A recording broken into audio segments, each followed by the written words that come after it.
আপনি যদি দেখেন যে লাস্ট ১০ বছরে আমরা যদি বলি পঞ্চপাণ্ডব সাকিব, তামিম, মাহমুদুল্লাহ, মুশফিক, মাশরাফি, এটা যদি খেয়াল করে থাকেন যে আমরা যখন বোর্ডে ছিলাম তাদের প্রোডাক্ট আমাদের হাই পারফরমেন্সের ম্যাকেনজিকে এনেছিলাম, এবং তারপর থেকে কিন্তু এই ১০ বছরে কোনো প্রোডাক্ট বাইরে আনে পাইপলাইন থেকে। হ্যাঁ, আপনি যদি বলেন একজন বের হয়েছে, সেটা হলো ন্যাচারাল ট্যালেন্ট, সেটা মোস্তাফিজ। ডাইরেক্ট আমি মনে করি তার গ্রামের বাড়ির থেকে ডাইরেক্ট আইপিএল খেলছে। ব্যাপারটা এরকম ছিল না, ডাইরেক্ট আমরা কোনো ও মনে কোনো না লিগ না খেলে ডাইরেক্ট আমাদের ঢাকা প্রিমিয়ার লিগে আগে সে আইপিএল খেলে ফেলছে। তো ব্যাপারটা ন্যাশনাল টিম খেলে ফেলেছে। তো এই জিনিসগুলি কিন্তু সত্যিকার অর্থে কিন্তু আমাদের এইখানে প্রোডাক্ট, মানে প্রোডাক্ট বলতে আর কি রুট লেভেল থেকে কোনো ওই লেভেলের কোনো তৈরি হয় নাই, খেলোয়াড় তৈরি হয় নাই। একটা ইয়া ছিল, কথা প্রচলিত ছিল, যেটা মানে গত ৫-৬ বছর হচ্ছেই মানে ঘুরে ফিরে এই কথাটাই আসছে যে আমাদের বিগত সামথিং যেটা হয়েছিল যে শুধুমাত্র বোর্ডের বড় কর্তাদের ফোকাসটা ছিল ন্যাশনাল টিম কেন্দ্রিক। সেখানে হচ্ছে ফোকাসটা রাখার কারণে গ্রাসরুট লেভেলটা একদম ড্যামেজ হয়ে গেছে, যার জন্য ওই মানের কোনো ক্রিকেটার আসেনি। এখনো কিন্তু সেই প্রবলেমটাই ফেস করতে হচ্ছে আমাদের, মানে অ্যাজ এ অর্গানাইজার আপনিও সেটা মানে এগ্রি করেন কিনা?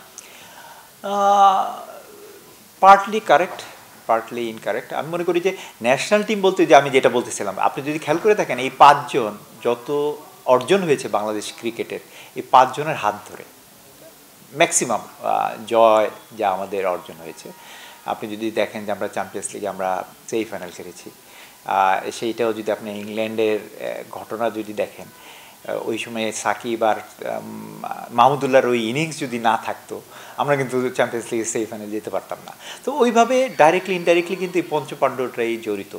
এখন তাদের ছাড়া আমরা জিততেছি, কাদের সাথে জিততেছি, কোন লেভেলে জিততেছি আপনি যদি খেয়াল করে দেখেন। হ্যাঁ, আমরা জিততেছি ওয়েস্ট ইন্ডিজ, আমরা জিততেছি আমাদের নিচের লেভেল পাকিস্তান, আমরা জিততেছি আফগানিস্তান, আমরা জিততেছি জিম্বাবুয়ে। ওই লেভেলে কিন্তু আমরা দেখেন ওই সময় আমরা অস্ট্রেলিয়াকে হারিয়েছি, অন্য অন্য বড় বড় বিগকে হারিয়েছি, বা আপনারা দেখেছেন যে ইন্ডিয়াকে আমাদের দেশের মাটিতে হারিয়েছি। তো এটা তো আপনারা এটা পারফরমেন্স কথা বলে মাঠে।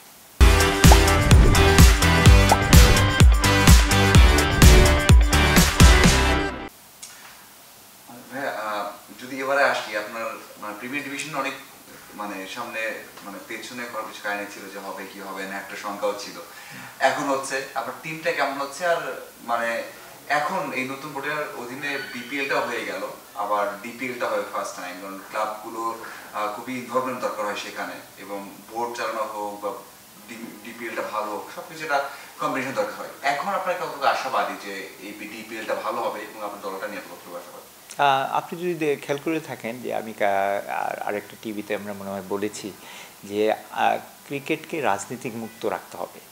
যে কোনো কিছু আমাদের খেলার এই পুরো ধরনটাকে রাজনীতি মুক্ত রাখলে, এবং যাদের স্টেক আর কি, আমরা মনে করি যে যারা মালিক, ক্লাবরা মালিক, জেলা ক্রীড়া সংস্থাগুলি মালিক, তাদের হাতে তাদের ক্ষমতাটা যদি দেয়। আপনারা দেখেছেন যে আসিফ আমাদের ক্রীড়া উপদেষ্টা, উনি চেষ্টা করছেন যে যার যার স্টেক অনুযায়ী তার হাতে তুলে দেওয়ার জন্য। এটা অবশ্যই সাধুবাদ জানায়, এবং আপনারা জানেন ছাত্র জনতার যে আন্দোলনের ফল আমরা ভোগ করছি। আমরা চাই ক্রীড়াঙ্গন রাজনীতিমুক্ত থাকুক, এবং সেই অর্থে এই বছর আপনারা দেখেছেন যে লাস্ট 10 বছর আমি চ্যাম্পিয়ন ফাইট আমরা দেইনি, মানে দেওয়ার জন্য দিতে দেয় নাই আমার টিমে। লাস্ট গভর্নমেন্টের কোনো বড় প্লেয়ার খেলতে দেয় নাই, তাকে ন্যাশনাল টিমে নিত না। অনেক বৈরিতার মধ্যেও আমি কিন্তু টিম করতে চেষ্টা করেছি, এবং আপনারা জানেন যে আমি 2বার রানার্স আপও হয়েছি। আমরা চেষ্টা করছি আমার একটা চ্যালেঞ্জ ছিল, আপনারা জানেন যে আমি 3 টিমকে ডিফারেন্টভাবে চ্যাম্পিয়ন করেছি। প্রথমে মোহামেডান, সেই এখন পর্যন্ত আর মোহামেডান চ্যাম্পিয়ন হয় নাই। তারপরে ভিক্টোরিয়া, তামিম সাকিবকে নিয়ে করলাম। তারপরে আমার নিজের টিম লিজেট অফ রূপগঞ্জ, তখন গাজী ট্যাঙ্ক ছিল নাম। 3 টিমকে যখন আমি চ্যাম্পিয়ন করলাম, ঠিক 4র্থ বছর আসেই আমি ফিল করলাম যে আমার এগেনস্টে পুরা ক্রিকেট বোর্ড লেগে গেল। আপনারা জানেন যে এই ক্রিকেট বোর্ডের এগেনস্টে আমি যখন কমপ্লেন করলাম যে আম্পায়ার ম্যানিপুলেশন বিভিন্ন, এখন সবাই স্বীকার করতেছে ওগুলি, এবং সাকিবও দেখালো মাঠে। সেই থেকে কিন্তু আমাকে আর চ্যাম্পিয়ন হতে দেয় না তারা। তবে এই বছর আমি মনে করতেছি যে নতুন এনভায়রনমেন্ট, নতুন সব কিছু, দেশও নতুনভাবে শুরু হচ্ছে। আমি মনে করি যে আমিও সেই জন্য নতুনভাবে চেষ্টা করতেছি যে এই বছর আমার টিম করেছি চ্যাম্পিয়ন করার জন্য। আমি সবসময় চ্যাম্পিয়ন করার জন্য আমি টিম করি, এবং আমার একটা চ্যালেঞ্জ থাকে, আমার এইটাই হলো আমার প্যাশন্স। আমি মনে করি যে আমি ইনশাল্লাহ যদি সব ঠিকঠাক থাকে, সব আম্পায়ারিং এবং ফিল্ড সমস্ত কিছু যদি আমাদের পক্ষে থাকে, বিশেষ করে ক্রিকেটের পক্ষে তো অবশ্যই, এবং প্লেয়ারদের পারফরমেন্স যদি মাঠে থাকে, তার নামের সুনাম অনুযায়ী যদি করতে পারে। আপনারা জানেন যে প্রায় 5-6 জন আমাদের ন্যাশনাল টিমের প্লেয়ার নিয়েছি।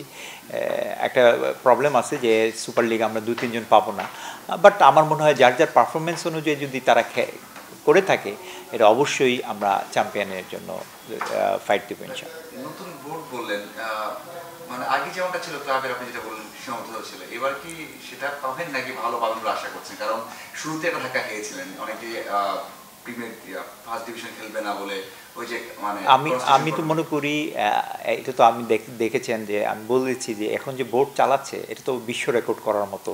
মানে 18 কোটি মানুষের মধ্যে মাত্র 4-5 জন বোর্ড চালাচ্ছে, এটা তো হলো না। বাংলাদেশ ক্রিকেট একটা বাংলাদেশের নাম্বার 1 ব্র্যান্ড।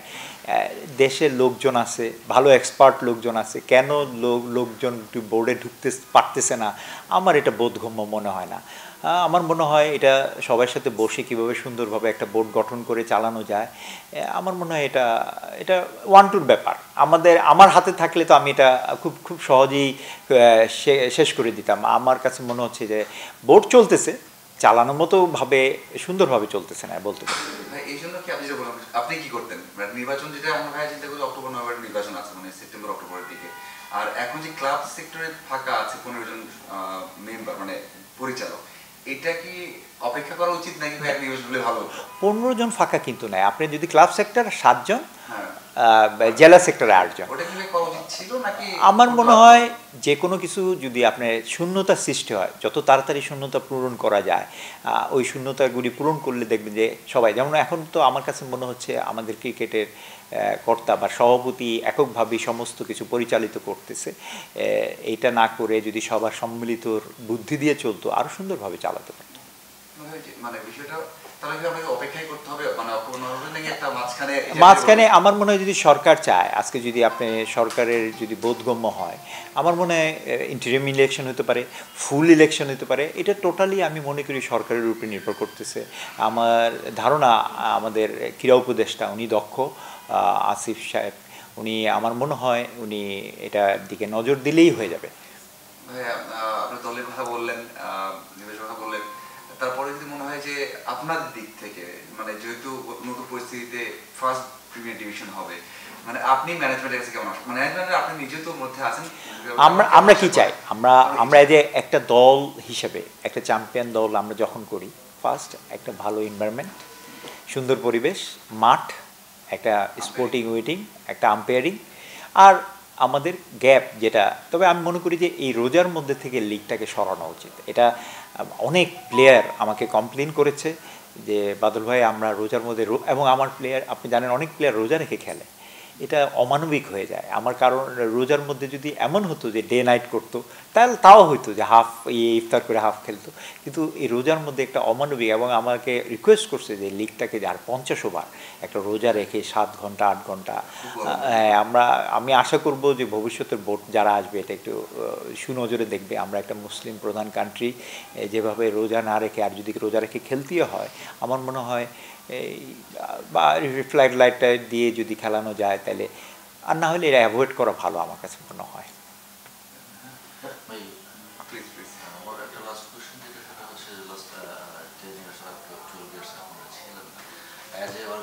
আপনি দেখিয়ে দিয়েছেন একটা ক্লাব করে সেই ক্লাবকে একদম সাথে সাথে ওই পর্যায়ে নিয়ে যাওয়া, চ্যাম্পিয়ন পর্যায়ে নিয়ে যাওয়া। আপনি মর্নিংকে চ্যাম্পিয়ন করেছেন, আপনি ভিক্টোরিয়াকে হচ্ছে লাইমলাইটে নিয়ে এসেছিলেন। মানে বাংলাদেশের ক্রিকেটের উত্থানের ক্ষেত্রে গত 10 বছরে আমরা দেখলাম যে 900 কোটি 1000 কোটি টাকা মানে ইয়ে আছে, আমাদের সঞ্চয় আছে, অনেক কিছুই শুনেছি, বাট আপনার মতো মানে অর্গানাইজার পাওয়া যায় না, এবং ওই ধরনের লেজেন্ডস অফ রূপগঞ্জের মতো একটা ক্লাবও তো পাওয়া যায় নাই। আর মানে এই লাস্ট মানে 12 ইয়ার্সে বাংলাদেশের ক্রিকেট এবং অর্গানাইজিংয়ের ক্ষেত্রে কতটা উন্নতি কিংবা মানে ইয়া দেখেছেন, ডিমোশন বা প্রমোশন? আসলে আপনারা দেখেন যে আজকে যদি বাংলাদেশের ক্রিকেটটা হলো number one brand whole over the world, এবং আপনি যদি খেয়াল করে থাকেন যে এই নাম্বার ওয়ান ব্র্যান্ডের পিছনে কিন্তু সবগুলি ক্লাবগুলির অবদান। আপনারা দেখেন যে আমি নিজে যখন ছোটোবেলা ওয়াসিম আকরাম আসতো, ওয়াকার আসলো আবাহনীতে, আপনারা জানেন যে জাদেজা খেলে গেছে, ফেয়ার ব্রাদার খেলে গেছে, তখন থেকে কিন্তু মাঠের একটা প্রচুর ছিল। তখন একটা ক্রেজ ছিল যে মাঠের মধ্যে আমি ওদেরকে দেখে, যেমন বিভিন্নভাবে আপনি যদি খেয়াল করে দেখেন আশরাফুল, তান্না ভাই, বিভিন্ন আমরা যাদেরকে দেখে মহাডানের তানভীর ভাই, এদেরকে দেখে কিন্তু আমরা অর্গানাইজার দেখেছি। এবং তখন কিন্তু আমরা দেখতাম তাদের বাসা থেকে বিভিন্নভাবে টাকা এনে প্লেয়ারদেরকে দিত। কোনো দিন ক্রিকেট থেকে যে ব্যবসা করে টাকা ইনকাম করতে হয়, এটা তো এখন ট্রেডিশনটা শুরু হয়েছে তখন। তা আমি ওদের থেকে শিখছি যে পকেট থেকে টাকা দিয়ে প্লেয়ারদেরকে চালাতে হয়। এবং সেই হিসাবে আমি মনে করি যে এটা আমাদের সংগঠনদের জন্য দুঃখজনক যে আমরা চেষ্টা করি যে ক্রিকেট থেকে ইনকাম করে খরচ করার জন্য। আমার মনে হয় ওই ট্র্যাডিশন থেকে বের হয়ে এসে কিভাবে আমাদের বিভিন্নভাবে, আমি বলবো না যে পকেট থেকে, সে আপনার অর্গানাইজেশন আছে, অর্গানাইজেশনকে কীভাবে ক্রিকেটের সাথে সম্পৃক্ত করা যায়। ব্যাংক হলে ব্যাংক, আপনার বিমা হলে বিমা, যেমন কারণ আমার ফুড চেন আছে, ফুড চেন, বিভিন্নভাবে ক্রিকেটের সাথে কিভাবে, আমি যেরকম আপনি দেখেন যে টনি রোমান্স, জনি রকেটস, এই যে বিভিন্ন বা ইন্টারন্যাশনাল ব্র্যান্ডগুলি আমি ঢাকায় এনেছি, ওগুলিকে কীভাবে সম্পৃক্ত করে ক্রিকেটের সাথে করা যায়। আপনি জানেন যে ওদের একটা বাজেট থাকে অ্যাডের জন্য, আমি ওই অ্যাডগুলি এটাকে খরচ, মানে এটা তো একটা প্ল্যানিং, একটা সমন্বয় করা। তো এই সমন্বয় করে আমার মনে হয় বাংলাদেশে অনেক আছে এরকম অর্গানাইজেশন, বাট আমরা একত্রে করতে পারি নাই। সবাই আসতে চায় এই ক্রিকেটে। আমার কাছে প্রায় এই আসার পরে অনেকেই বলতেছে কীভাবে ক্রিকেটে থাকা যায়, ক্রিকেট তো সবাই আসতে চায়। এখন আমরা ডোরগুলিকে ক্লোজ করে রাখছি, এখন যদি এটাকে ওপেন করে দেওয়া যায়, অনেক আমার মনে হয় অনেক সংগঠন হবে। সচিন টেন্ডুলকারকে নিয়ে আসছিলেন, আমি ওই জায়গা থেকে যে ক্রেজটা আপনি ওইখানে উঠে দিয়েছেন ঘরোয়া দিকে, সেটা ডাউন হলো কেন? ও আমি এখন সচিন তো সচিন, আপনি দেখেছেন যে আমি যখন সচিন টেন্ডুলকারকে লোগো আনভিল করার জন্য আনলাম বাংলাদেশে, আমার মনে হয় পৃথিবীতে কোথাও এরই লেভেলে, তখন আপনি জানেন যে সচিন টেন্ডুলকার ভারত রত্ন পেয়েছে, জাস্ট ওই বছরই করেছে, সচিন রিটায়ার্ড করেছে, ওই মুহূর্তে ওকে আনা, এবং এটা একটা ভাগ্যের ব্যাপার। আমারও খুব পার্সোনাল ফ্রেন্ড, ও তো আপনারা জানেন যে ও নিজেও বলে দিয়ে গেছে, আমার সাথে ওর কোনো কমার্শিয়াল ডিল না, আমি বন্ধুত্বের খাতিরে এনেছি, আমি এসেছি।